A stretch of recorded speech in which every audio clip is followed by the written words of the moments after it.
داڑھی کی شرعی حیثیت کیا یہ سنت ہے یا فرض ہے؟ فرض ہے، داڑھی رکھنا فرض۔ یہ اصل میں لوگ یہ اس وقت پوچھتے ہیں جب وہ کام ان کو نہیں کرنا ہوتا۔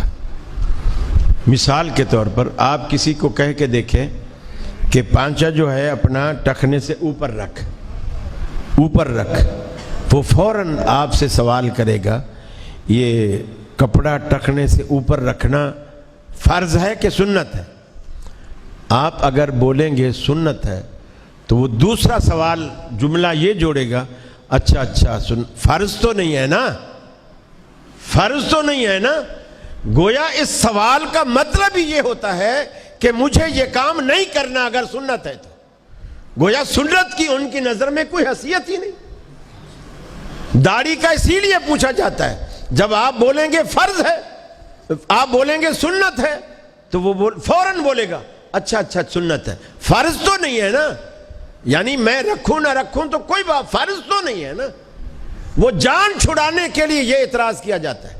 مجھے بتائیے دنیا میں ایک پیغمبر آپ بتا دیجئے جو اللہ رب العالمین نے بغیر داڑھی کے بھیجا ہو، ایک پیغمبر بتائیے جو بغیر داڑھی کے بھیجا ہو۔ پھر اللہ نے مردوں کو رسول بنایا ہے، ایک عورت آج تک رسول نہیں بنائی۔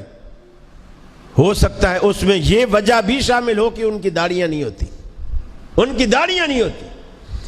اور پھر اللہ نے مرد کو جو شان دی ہے وہ داڑھی کے ساتھ دی، اور مرد داڑھی منڈا دے، کلین شیو ہو جائے، تو مجھے بتائیے عورت اور مرد میں فرق کیا بچتا ہے؟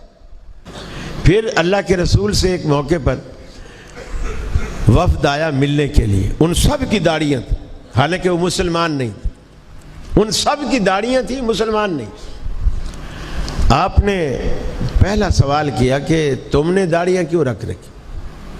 انہوں نے کہا یہ ہمارے رب کا حکم ہے۔ وہ رب کہتے تھے جو خاندان کا بڑا، جیسے آپ وڈیرا کہتے ہیں، چودھری کہتے ہیں، سردار کہتے ہیں، وہ رب سردار کو کہتے ہیں۔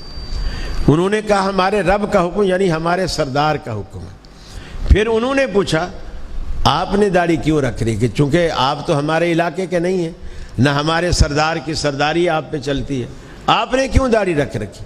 آپ نے فرمایا یہ میرے رب کا حکم ہے، یہ میرے رب کا حکم ہے۔ یعنی آپ کا یہ کہنا کہ میرے رب کا حکم ہے یہ اللہ کی طرف اشارہ تھا، اور یہی چیز داڑھی کو فرض کرتی ہے۔ جی